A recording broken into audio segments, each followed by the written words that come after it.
Welcome to The Explainer.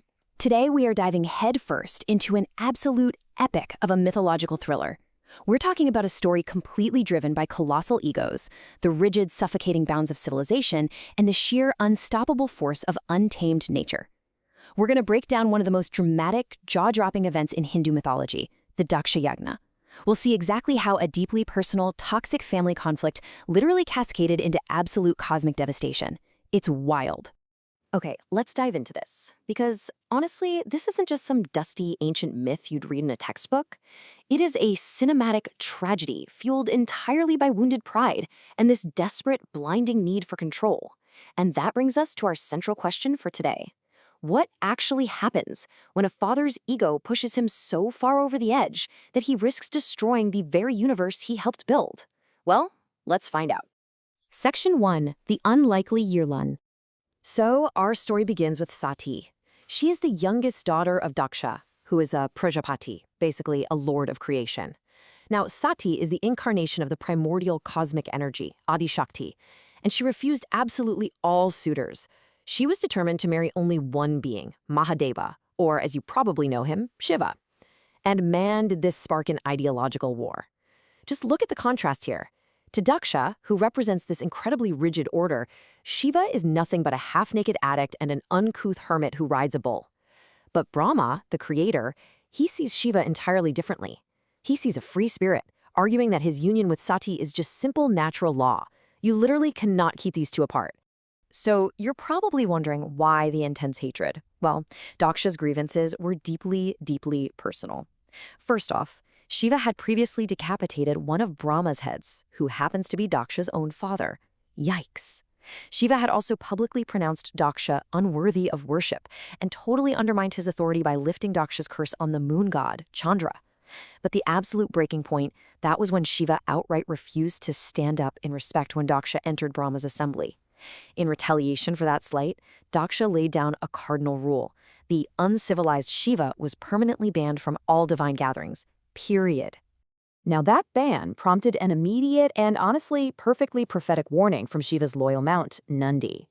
He looked right at Daksha and basically said that anyone abusing Mahadeva was acting like an animal, warning him to check his words or he might just end up looking like one. Sati, meanwhile, was completely oblivious to all this simmering toxic tension. She just performed these fierce austerities, meditating so intensely she literally melted the ice of Mount Kailash, until Shiva finally, out of just overwhelming love, agreed to marry her. Section 2. The Ultimate Snub. Sometime after the wedding, the catalyst for our tragedy kicks into gear. Daksha organizes a massive, incredibly grand yagna, a sacrificial fire ceremony, at a place called Kankala. The whole point of this is to earn enormous cosmic merit, and he invites everyone, literally every god, every sage, every celestial being, everyone, except his own daughter and his new son-in-law. Let's walk through Sati's timeline here, because it's heartbreaking. Initially, she is just rapturous, joyously preparing to go see her family. But as the days tick by without a messenger arriving, her delight twists into this obsessive, fearful watch of her door. And finally, on the day of the yagna itself, her heart completely sinks as she watches the other gods travel off to Kankala, realizing she's being actively, intentionally boycotted by her own father. Naturally, Sati is devastated. She demands to go confront him. But Shiva, being Shiva, offers an intensely logical counter-argument against going. He tells her, look, an unwanted person is always disgraced in these types of assemblies.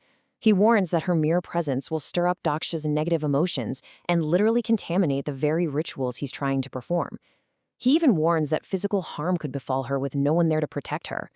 But Sati, she simply cannot fathom that a father could truly hate his own child. It just doesn't compute for her. So, driven by absolute disbelief, she demands Nandi take her to Kankala anyway. Section 3. The Fire of Adi Shakti. So, Sati ultimately arrives at Kankala, and the scene is just horrific. It is utterly humiliating. She's met with sheer contempt from Daksha and outright scorn from her sisters who mock her wild appearance. But the absolute deepest cut? She looks at this grand, sweeping ceremony and realizes there is no seat, no share of the offerings, and zero mantras reserved for her husband, Mahadeva. Confronting her father, Daksha delivers this brutal, crushing blow. My civilization celebrates culture, rights, and customs. It has no place for that anarchist. He calls Shiva the lowest form of life, and then he looks right at his own daughter and says, "You died the day you married him." Just let that sink in. Daksha is completely, blindly obsessed with his structured, civilized rites. Now, what's really interesting about this slide is Sati's response. She fires back with a brilliant, piercing counterargument that cuts right through all his self-righteous posturing. You do not hate him. You fear him. You fear that you cannot tame him. Boom, hit the nail right on the head. Daksha isn't driven by purity or culture or righteousness at all. He is terrified of the uncontrollable. He is terrified of a supreme power that can do things like bless demons with the Mrita Sanjivani, a chaotic, untamed force that simply doesn't fit into the neat little boxes he has designed. At this point, the tension in the assembly absolutely peaks. Now, the mighty preserver Vishnu and the creator Brahma, they're just sitting by in stunning silence. But a sage named Dadichi refuses to be complicit in this. He stands right up, declares that any ceremony maligning Mahadeva is a massive sin and a literal blot on Brahmanda, the universe, and he walks out. This dramatic exit completely shatters whatever thin illusion of righteousness the yagna still had and sets the stage for Sati's ultimate tragic decision. Abandoned by her family, let down by her peers, Sati realizes she can never, ever return to Shiva in a body created by Daksha's seed. It's tainted now. She steps right to the edge of the blazing sacrificial fire. Roaring with the full voice of the supreme goddess, Adi Shakti, she completely disowns Daksha. "This body is a curse," she cries. And because the yagna has no offerings for her lord, she offers herself. She leaps into the flames. Instantly, the skies darken, vultures swoop in, and terrible apocalyptic omens start manifesting across the realms. Section 4. The Wrath of Shiva. Miles and miles away, the destroyer's eyes snap open, feeling Sati's death instantly. Shiva quakes with absolute, unbridled fury. He doesn't mourn quietly. He unleashes the apocalypse. He violently wrenches a single strand of hair from his head and hurls it straight to the ground. From that spark erupts Veerbhadra. This is a horrific, three-eyed, thousand-armed being made of pure, unadulterated vengeance. Shiva gives Veerbhadra only one terrifying command: tear Daksha's yagna to pieces. And the apocalypse happens in rapid, chaotic, brutal succession. Bhrigu's Rebus try to mount to defense, but it's useless. They utterly fail to stop Veerbhadra's feral army, who descend on the yagna like a boulder in motion. It's step 1, tearing through the defenses, maiming gods and killing humans. Step 2, they intentionally, violently defile the pure ceremony by urinating right on the sacred oblations. Step 3, torching the entire site to the ground. And finally, step 4, Veerbhadra seizes Daksha by the hair, hacks off his head, and tosses it straight into the sacrificial fire. Now you might be wondering, wait, why didn't the other powerful gods step in and stop this? Well, right before Daksha is beheaded, he actually begs Vishnu to use his ultimate weapon, the Sudarshana Chakra. But Vishnu flat out refuses. He realizes the staggering cosmic stakes here. Veerbhadra isn't just some angry monster. He is the pure, untamed energy of Shiva himself. Vishnu warns that if their powers were to collide, the entire universe would literally explode. And so, Daksha's brutal fate is sealed. Section 5. The Cosmic Resolution. So, we move from this chaotic, pounding rhythm of destruction to the eerie, smoking calm of the aftermath. The yagna site at Kankala is in absolute ruins.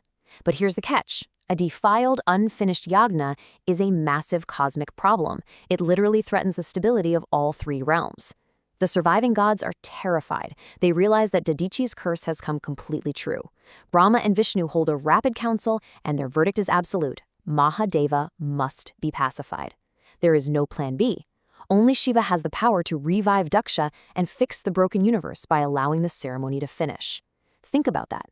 The very gods who sat silently while Shiva was insulted must now go to him, prostrate themselves on the ground, beg for his immense forgiveness, and somehow lead him back to the ashes of Kankala.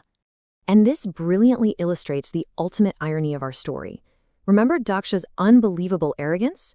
Calling Shiva an uncouth beast who didn't belong in his refined, so-called civilized world? Well, because Veerbhadra burnt his original head in the fire, Shiva commands them to find a substitute. Daksha is literally reanimated with the implanted head of a ram. Nandi's prophecy comes 100% true. The man who so deeply hated the beastly was literally reborn as a beast just to finish his precious yajna. You can't make this stuff up. Daksha tried to forcibly banish the untamed, chaotic elements from his highly structured world, only to have that exact chaos burn his entire world down, leaving him reborn with the head of a beast. It's a massive cautionary tale that forces us to ask, what untamed parts of our own nature or our own world are we disastrously trying to suppress, rather than trying to understand? Because trying to control the uncontrollable always ends in disaster. Thank you so much for joining me for this explainer. Keep questioning, and I'll see you next time.